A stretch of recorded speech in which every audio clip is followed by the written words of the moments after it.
trading guys, we're not playing you. And yet we're to stay professional. At some point, as players, we need to be treated with the same respect and have the same rights that the team can have. Draymond Green certainly had a lot to say in ripping the NBA. I'm Robin Lundberg here now with Ben Pickman and the fantasy exec Corey Parson. And guys, I've always, understood when players want to change their situation, and never quite understood when fans side with management, because we're actually more like players than we are the management, right? In this instance, I don't know if Draymond was maybe a little over the top, because I didn't see that sort of reaction around the Andre Drummond situation. And you could make the argument there are contracts, there are collective bargaining agreements, but perhaps in the NBA fraternity, it bothers the other players to see players treated like that. To me, the comments that stood out the most were what he said about James Harden and Kyrie Irving, and really a criticism of the media and guys who do what I do, where there is this performative nature, and Harden and Kyrie were just ripped apart, right? And then people totally forget about that and move on like nothing happened, Ben.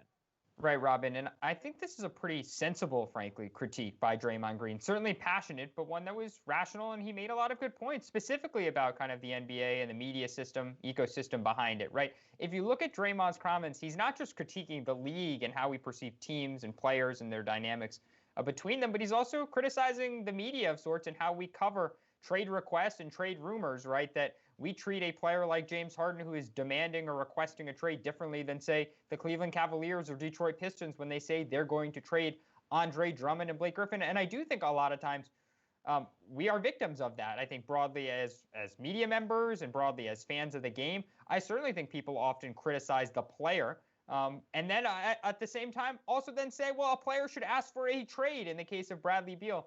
We kind of forget that these are people who are employers, and these are kind of normal employee-boss relationships that need to be worked through. And so in that regard, Draymond Green is making points that can apply not just to the NBA, but also to society more broadly. Yeah, there's a certain thing about sports where, there's been this typical power structure, I guess, that existed for forever, really, and fans have an attachment to a team.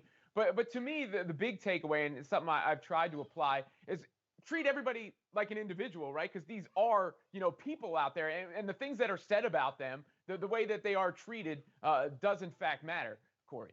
Yeah, no doubt. And I get a lot of what Draymond Green was saying last night. And listen, I understand where you're coming from. I've always wondered, why do fans side with owners in a situation like this? Because it's really nothing the same between us. Now, when you look at what Draymond was talking about last night with the Andre Drummond situation, I think everybody that's kind of a basketball fan knew that the Cavaliers, in order to get better and become a contender in the East again, they got some good young pieces. They got to get Andre Drummond in that big contract out the way. Andre Drummond is not a victim in this sense. Andre Drummond has been paid very handsomely for years. Listen, the players have a collective bargaining agreement. There's a way to work these type of things out. But yes, I would agree sometimes as fans and as the media, we do come down on players. Listen, everybody talked about how James was dogging it. And Draymond said last night he was. He also mentioned Kyrie Irving talking about the mental situation, the mental health. And he's absolutely right. He made a very good point about that, too. So I get where Draymond is coming from, but I think there's also, this back and forth, this dance where, you have a union, Draymond, and this is something that you should be taking up with them.